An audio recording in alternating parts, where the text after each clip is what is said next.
There are several steps involved in mastering Nen and using it to its fullest potential. The first of those steps is opening your aura nodes, which you can learn about in part 1 of this series. The second is learning what are called the 4 major principles. These 4 techniques can be quite challenging at first, but after enough use and mastery of them, they can become like second nature. Everything else beyond these 4 techniques is all down to individuals. A lot of individual Nen techniques, especially those of enhancers, are often just varying applications of these 4 techniques. 10 is the most basic technique one can learn in the art of Nen. Naturally, your aura leaks away from your body, and constant use of your Nen while letting it leak away could cause extreme fatigue, and if you use all of it up, it could even kill you. 10 is a technique that focuses on keeping your aura from leaking away. You do this by enveloping yourself in it and by having it flow through you.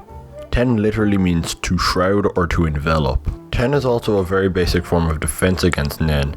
It has the ability to protect against Nen attacks by using the shroud as a sort of cushion for oncoming attacks. It can't, however, protect against physical attacks. Finally, since the aura is kept from leaking away from the body, aging is slowed down. This can be used to keep the user's youthful appearance and stopping your body from failing and breaking down. This is how Isaac Netero has been able to live so long. Zetsu is the second of the 4 major principles of Nen. Zetsu means suppress or null, and I think that sums up the ability accurately. Zetsu involves shutting off all flow of aura completely. This is because since there is no or very little aura being released from your body, it is hard to sense you. There is a downside to Zetsu though. You cannot use Nen while having it active.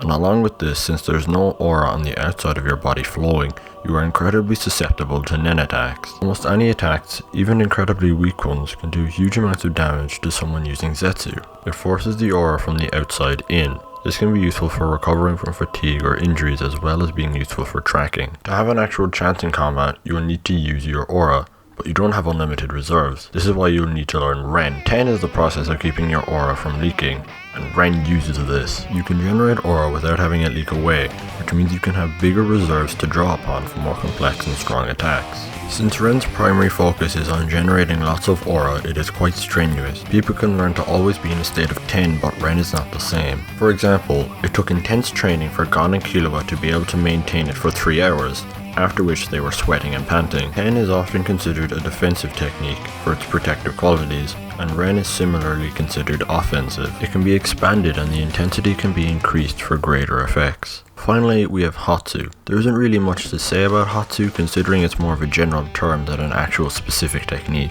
Hatsu is so diverse that it deserves its own part of the series, and believe me, it will get it, but for now, just know this. Hatsu is your own individual Nen technique. It is the manifestation and personal expression of one's aura.